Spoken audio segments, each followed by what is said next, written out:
Hey everyone, today we'll be focusing on our C++ basic course, and today we will be focusing on the following lesson, and without any further hesitation, let's get started. And now we will be focusing on our second program. So what we will be doing first is, prior to actually going further in depth, I need to explain really about semicolons and why we use them. So the reason why we use semicolons in terms of various statements in different parts of our C++ code is that they are indicated as statement terminators, where the reason why that they are already placed right there is that our program in itself, when it's already being compiled, it's looking through every single line of code accordingly, and then when it sees a semicolon right here, it says, hey, stop here, go to the next line, and then we compile everything inside of our main function over here that has already been built inside of our C++ program in general.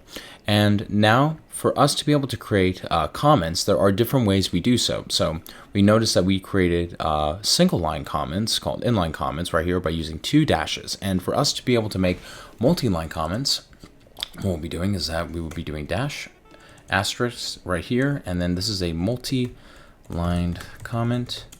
We can write blocks of text, depending on how sophisticated our program in itself suddenly becomes over time, and in order for us to be able to organize and segment different components of what we need. And so just want to put this over here.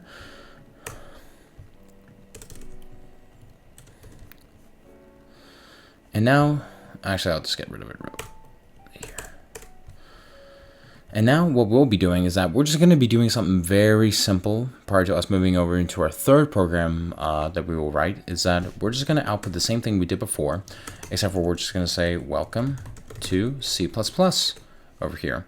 And then I'm going to have a dash n right here, and then we're going to have a semicolon over here. Now, a different variation that you can have is that you're going to use these two arrows right here, which allow the program to be able to read and output at the very end, and you can have end L right here, and then the semicolon right here. That's just another way of how we do it. We just have the semicolon right here to make it more efficient and to save space and make the program more efficient to be able to look at. And then what we'll be doing for this one is that we will be asking for a number, which will be an integer in this case.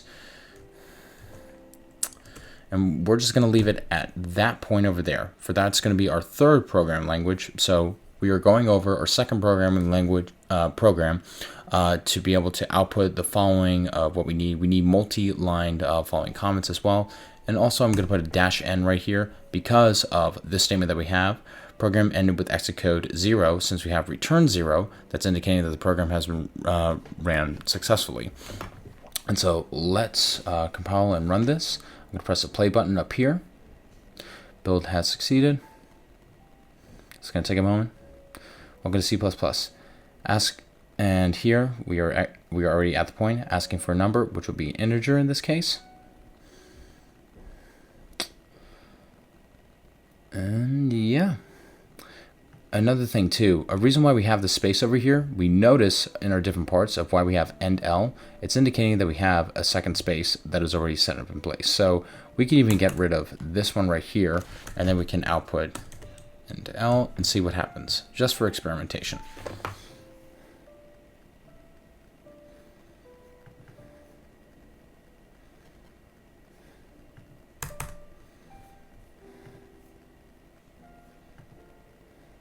Notice how in particular that we managed to get rid of that space accordingly. For if we were to just end it with just a semicolon right here, it looks like that there are no spaces whatsoever. And that's why in particular that people would typically use the dash n to be able to create different lines, or they can use end L to indicate that, hey, let's move over to the next line as well.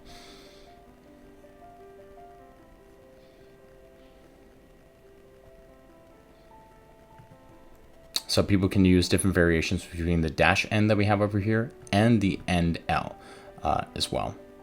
And so yes, this was our second program that we will have. And now let's segue over into our third program where we will be dealing with different data types.